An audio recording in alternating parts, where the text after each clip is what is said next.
Udah di luar kepala kan? Ya, ya, bisa, bisa. Ntar nunggu temen gue satu satu lagi ya. Iya, Ini izin sambil di-record ya, Pak.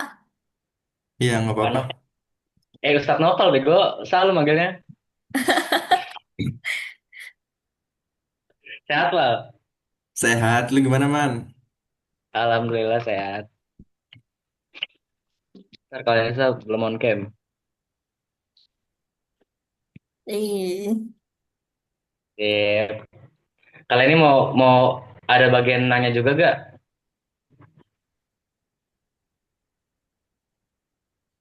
Belum di on mic, belum di on mic.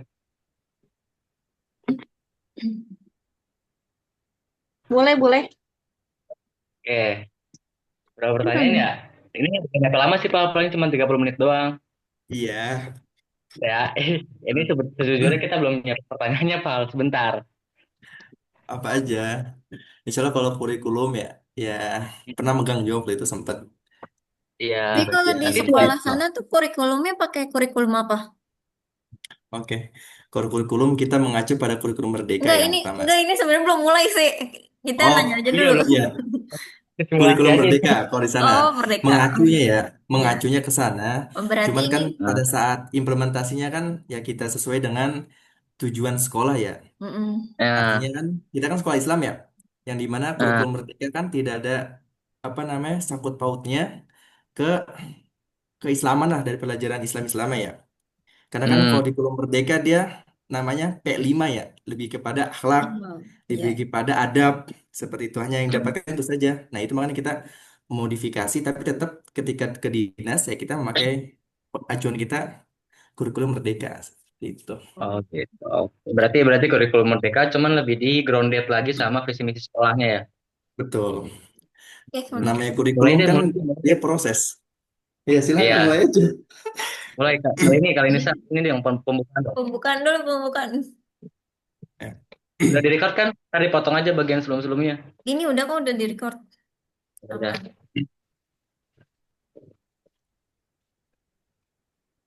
Siapa yang mau buka? Kok diem aja? Kalian kalian dengar gak sih dia? Kita kita share screen nggak pertanyaannya? Nggak usah. Nggak usah. Itu bukan sekolah Darul Ilmi, punya teman gue itu yang gue kirim sekolah Iya, lain. nggak usah kita nanya aja seandainya. Iya, Ini langsung nggak nanya. semuanya kan, nggak semuanya ditanyain kan? Enggak kebanyakan ya, ngap. Ya, wes. Aman lah. Yuk, buka dulu Kak. Ya, gua aja deh yang Ini buka. gimana? Apa? Ini Itu apa sabarnya belum sekolahnya kan. apa?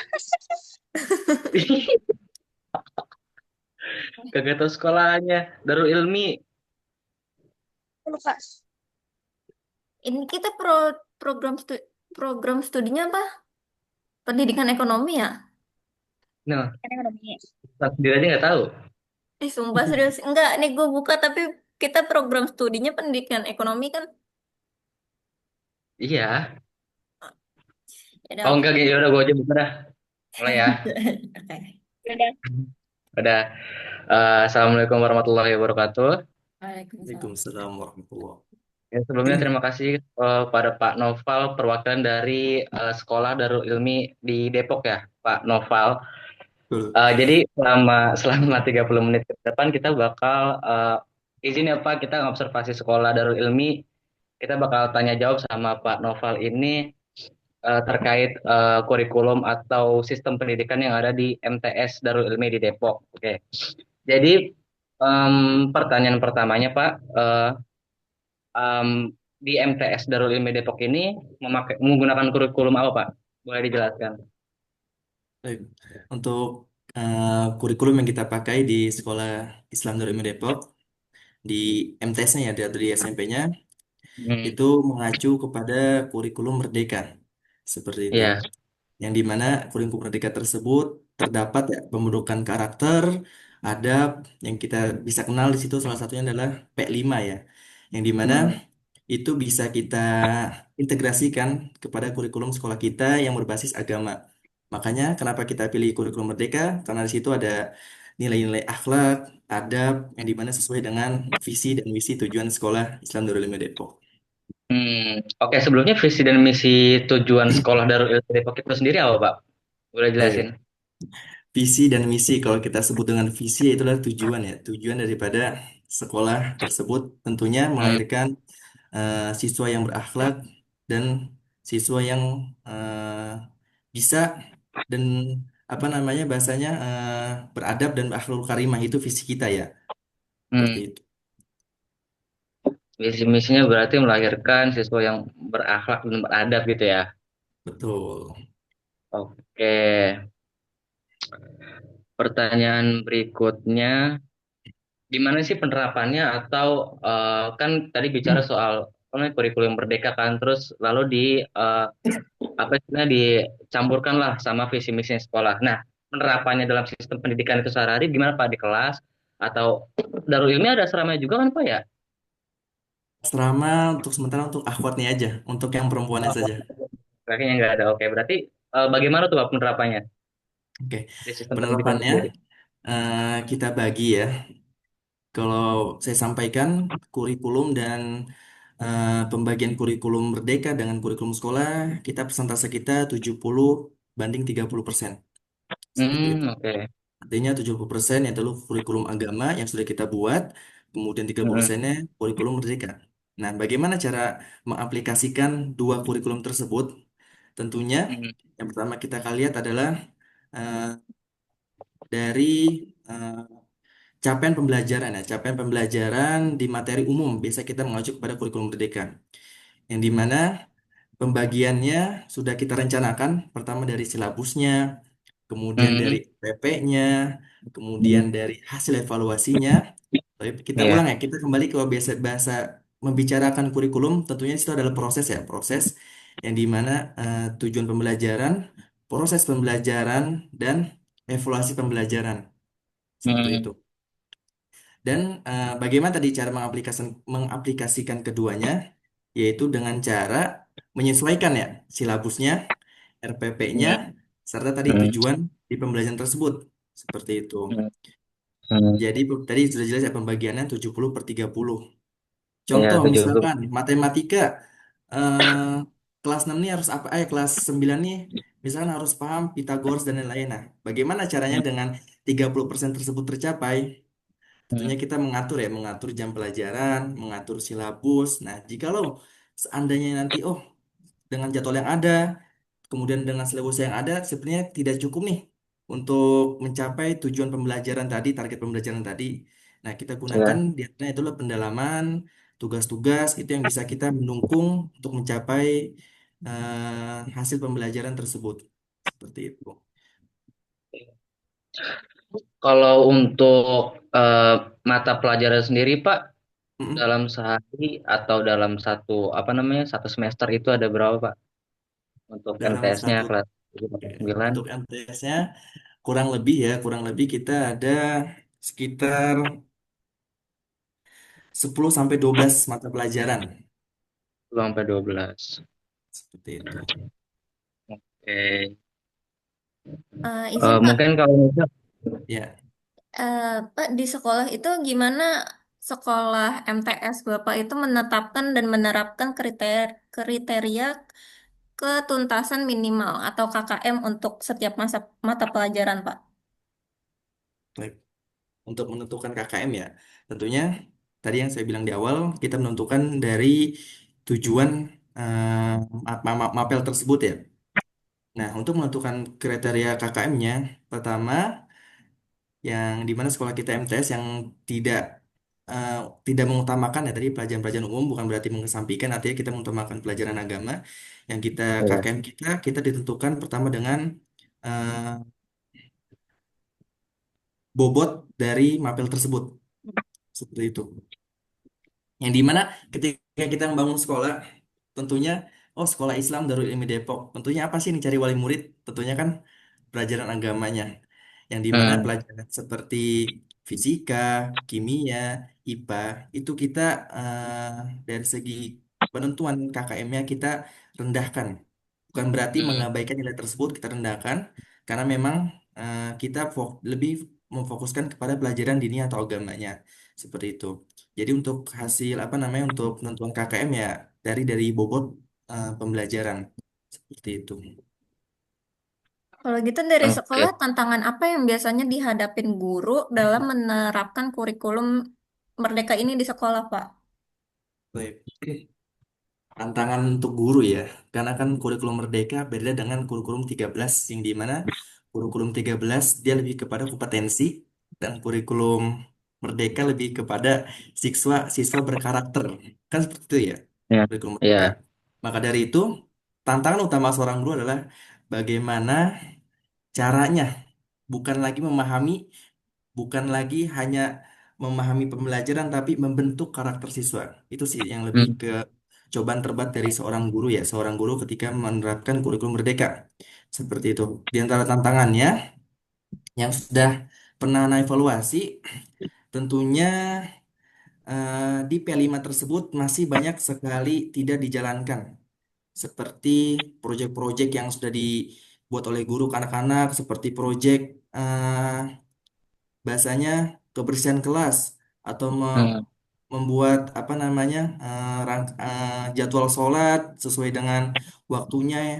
Itu banyak sekali cobaan-cobaan ya dari guru sehingga eh, beban kita itu penuh di gurunya seperti itu. Jadi yang dimana harus membentuk karakter membiasakan murid tersebut itu yang paling berat seperti itu. Membiasakannya biasanya pakai pakai metode apa, Pak? Kan sebenarnya kita kan karakter guru kan beda-beda kan. Nah, Tuh. membiasakannya itu kadang ada guru yang eh, disiplinnya keras lah, ada yang lembut. Nah, itu di sekolah Darul Ilmi sendiri bagaimana Pak membiasakannya, Pak? Apakah Oke, ada punishment ketika siswa nggak menaati tentu. aturan atau bagaimana?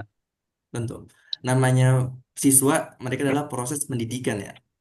Nah, di Iya. namanya proses pendidikan pasti ada hukuman, ada peraturan, gitu. Hmm. Maka itu kita tetapkan setiap ada kegiatan pembelajaran, setiap ada kegiatan apa namanya kurikulum ataupun pendidikan akademis maupun non akademis itu kita sangat tekankan di peraturan, di pelaksanaan peraturan seperti itu. Hmm. Yang artinya pembiasaan itu dimulai ketika mereka pada saat pertama kali MOS udah kita tekankan terkait dengan peraturan-peraturan seperti itu Iya. kita sosialisasikan baik ke muridnya maupun ke gurunya. Jadi ketika mereka ada yang ngebantah, ada yang nggak terima, ya mereka nggak bisa berbuat apa-apa. Yang pertama sudah Hmm. disosialisasikan, sudah dibicarakan di awal. Seperti kasus kemarin, eh, ketika ada acara bareng lah, bahasanya seperti itu, ada Hmm. 2 atau 3 anak yang bolos atau gimana, sedangkan itu Hmm. acara yang urgent sekali, maka itu kita langsung panggil orang tuanya, kita jelaskan seperti itu. Kita, yang penting kalau misalkan kita punya peraturan, punya pedoman, punya buku kurikulum, itu kita sangat kuat dalam menjalankan peraturan seperti itu. Oke, berarti tetap ada punishment ya. Iya, betul. Bapak untuk selain untuk pendidikan karakter P5 berbasis agama dan akhlak, apakah ada tujuan utama lain untuk mengembangkan kurikulum Merdeka di sekolah ini? Baik. Untuk tadi saya sampaikan ya, di awal, mungkin kurikulum Merdeka tidak kita kita hanya mengacu kepada sana, kepada apa namanya kurikulum Merdeka. Cuman pada saat implementasikan kita tidak terlalu mengikuti kurikulum Merdeka seperti itu. Cuman juga ini buat pelajaran kita semuanya.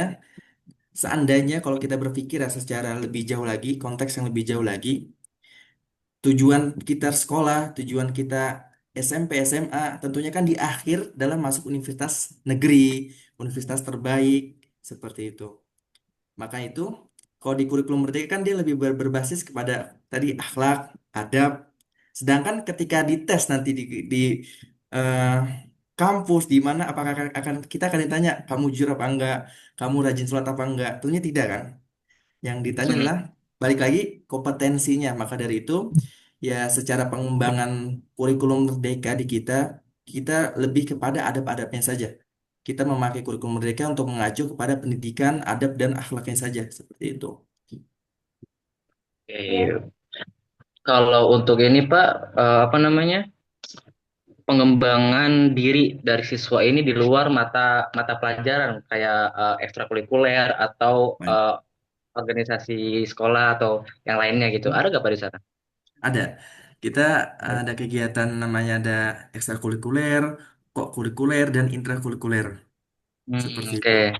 Di antaranya ya tadi ada ekskul, kemudian ada acara-acara kita camping bareng, naik gunung bareng, dan itu semua kita adakan bukan hanya semata-mata acara-acara seru-seruan saja, tapi di dalamnya tentunya ada nilai-nilai pendidikan. Seperti kita naik Ya. gunung bareng, situ ada eh, kerjasama, kerjasama tim, kemudian Hmm. apa namanya saling perhatian ya terhadap teman-temannya, tidak ego apa ya, tidak egois gitu seperti itu. Jadi pengembangan tersebut kita bermatasikan bukan hanya pada di kurikulum, tapi pada acara-acara baik kurikulum baik ekstrakurikuler, kokurikuler maupun intrakurikuler seperti itu. Oke. Mungkin kalau Nisa ingin ada pertanyaan? Untuk langkah yang dilakukan sekolah untuk meningkatkan kualitas pelaksanaan kurikulum agar tetap mengikuti perkembangan zaman, bagaimana Pak? Apakah ada sebuah apa pembinaan khusus atau bagaimana Baik. keahlian khusus? Untuk pembinaan, untuk mengikuti zaman ya, tentunya kan yang dimana kita nih zaman-zaman modern ya, artinya guru-guru Hmm. kita pun bukan guru-guru, alhamdulillah di guru sekolah Islam Darul Depok bukan guru-guru yang tua-tua banget. Jadi artinya secara Bukan yang kuno ya. modernnya pun ya mengikuti seperti itu. Nah, bagaimana cara mengaplikasikan pembelajaran modern ya di kelas itu? Hmm. Tentunya kita mengadakan pelatihan minimal bagi seorang guru itu dalam satu semester 4 kali untuk pelatihan dalam hal pedagogik, dalam Oh hal ya. pengajaran. Seperti itu. Nah, kemudian juga kita menyediakan salah satunya dari Infokus setiap kelasnya, kemudian speaker, mic, kemudian layar pintar itu pun sudah masuk ya ke era digital seperti itu. Heeh. Artinya secara modern pun kita ikut dengan bertahap dari fasilitas, kemudian digabungkan dengan kompetensi guru seperti itu. Oke, pertanyaan terakhir kali ya sebelum pertanyaan terakhir kali Nisa atau Kak Sabrina ada pertanyaan lain?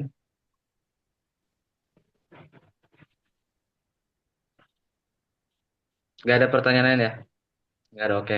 Pertanyaan terakhir nih ini Kalau sebenarnya sih. untuk siswa, Oh, ada. kalau untuk siswanya sendiri untuk menemukan potensi yang lebih mendalam, ada kegiatannya nggak Pak? Misalkan Baik. si anak ini mau suka nih kayak informatika atau suka kegiatan sains gitu. Apa Ya, ada kegiatannya? ada. Itu kita namanya konsolidasi apa namanya BK ya. Di situ kita rutin juga. Jadi minat bakat ya yang dimana pertama yang kita lihat, yang kita tentukan yang pertama dari hasil penilaian, kemudian dari hasil keinginan. Jadi situ kita bisa menilai. Ada orang, ada salah satu murid yang dimana dia ingin menjadi ahli ekonom, tapi nilai ekonominya jelek. Nah itu Hmm. bisa bisa bisa banyak terjadi seperti itu. Artinya untuk menuju apa untuk menemukan minat bakat kita ada program konsolidasi dengan BK di sana. Seperti itu. Di sana pun kita alhamdulillah BK yang memang jurusan BK yang sudah memahami ya potensi minat bakat siswa ya. Jadi Hmm. di situ sih mengembangkan. Ketika anak suka dengan IPA, maka dari situ dari kelas 8 pun BK udah menggiring seperti apa namanya rekomendasi sekolah-sekolah yang baik seperti apa, rekomendasi apa namanya bahkan universitas pun udah kita rekomendasikan dari SMP seperti itu.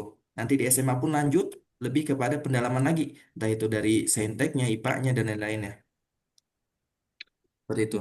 Jadi pengembangan minat bakat dari konsolidasi dari BK kita dukung dengan kurikulum apa eh, ekstrakurikulernya dari kurikulumnya seperti itu. Jadi peran-peran BK di Sekolah Darul Ilmi ini lumayan lumayan Penting. jalan ya Pak. Iya. Iya Kan Iya. emang benar. ada sekolah lain yang peran BK-nya itu nggak jalan gitu. Yang cuman kasih punishment doang ke murid-murid kalau ada masalah gitu kan. Betul, itu banyak. Bisa untuk cara komunikasi. bisa untuk komunikasi.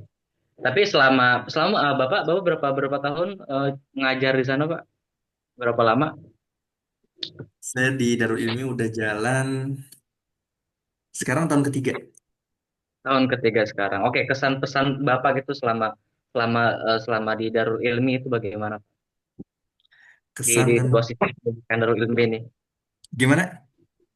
Ya di dalam sistem pendidikan Darul Ilmi ini bagaimana kesan kesan bapak bapak? Baik. Alhamdulillah ya di Darul Ilmi ya saya merasakan kenyamanan dan apa namanya dari sisi kenyamanan dan kemudian juga terus dari Darul Ilmi ini dari bagian litbangnya terus meningkatkan ya kualitas, meningkatkan kuantitas dari segi pendidikan, dari segi SDM itu sih yang saya apa namanya kagum ya di Darul Ilmi. Jadi Hmm. eh, kutipan yang harus dipahami oleh seluruh karyawan dan atau guru Darul Ilmi adalah kalau seorang guru eh, tidak mau belajar, maka diharamkan untuk mengajar. Itu kata-kata Hmm, dari orang Litbang. Seperti oke, itu. oke. Harus dicatat ya kata-katanya ya, bagus banget. Oke, itu aja mungkin ada tambah lagi Kak Sabrina atau Kak Lenisa? Udah cukup? Udah dari Cukup saya ya? sih cukup ya. Oke, dari Kak Lenisa cukup? Iya, cukup Pak, terima kasih. Oke, itu aja ya, Pak pertanyaan-pertanyaan hari ini. Sebelumnya Pak, terima kasih atas kesempatan yang mau bergabung ke Gimit ini, mau melakukan wawancara ini untuk tugas kami ya kurikulum pendidikan. Sebelumnya saya ucapkan terima kasih. Assalamualaikum warahmatullahi wabarakatuh. Tutup saya recordnya, Waalaikumsalam. recordnya Terima matiin. kasih Pak Hadi. Oke. Ih, Bapak lagi dipanggil Man, Man.